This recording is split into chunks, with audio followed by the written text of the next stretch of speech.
Ang paglubog ng MV Nirvana sa Ormoc City na ikinasawi ng mahigit 61 tao ay isa lamang sa listahan ng mga trahedya sa karagatan dulot ng puwersa ng kalikasan at kapabayaan ng tao. Magbalik tanaw tayo sa ilang hindi malilimutang trahedya sa dagat sa bansa. Ang ulat mula sa aming kasamang si Benj Bondo. Bilang isang kapuluan, isang Pilipinas sa mga bansa sa buong mundo na biniyayaan dahil sa lawak ng ating mga karagatan at iba pang katawang tubig. Ang ating mga dalampasigang may habang aabot sa higit 36,000 kilometro, pinagkukunan ng kabuhayan ng mga mangingisda at nagsisilbing daluyan ng kalakalan at transportasyon. Ngunit ang mga karagatang ito naging piping saksi na rin sa maraming aksidenteng kinasangkutan, bangka at iba pang uri ng sasakyang pangtubig na nagsilbing huling hantungan ng mga biktima nito.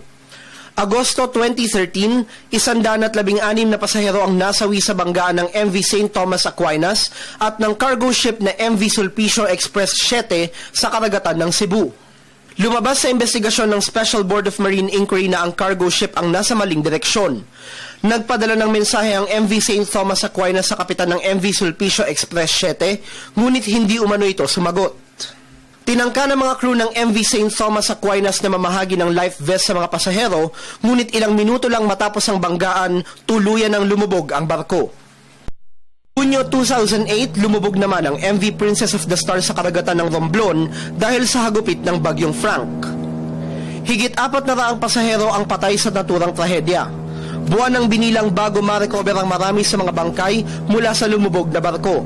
Bukod dito, na-discovering may kargang 10,000 kilo ng endosulfan na isang uri ng pesticide ang sinawing palad na barko. Kasunod nito, inirekomenda ng Board of Marine Inquiry sa Maritime Industry Authority o Marina na pansamantalang suspindihin ang prangkisa ng Sulpicio Lines na may-ari ng MV Princess of the Stars dahil pinayagan itong maglayag ang barko kahit masama ang panahon. Disyembre 1987, puno ng pagdadalamhati ang dapat sanay masayang pagdiriwang ng buwan ng Kapaskuhan dahil sa paglubog ng MV Doña Paz matapos itong bumangga sa oil tanker na MT Vector sa karagatan ng Leyte.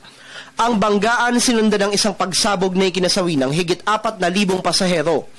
Lumabas rin sa investigasyon na overloaded ang barko dahil higit 4,000 ang pasahero nito, gayong nasa higit 1,000 lamang ang nasa manifesto ng barko. Ang trahedya ng MV Doña Paz ang itinuturing na pinakamalalang trahedya sa dagat sa kasaysayan ng bansa. Para sa Telebisyon ng Bayan, Benj Bondo.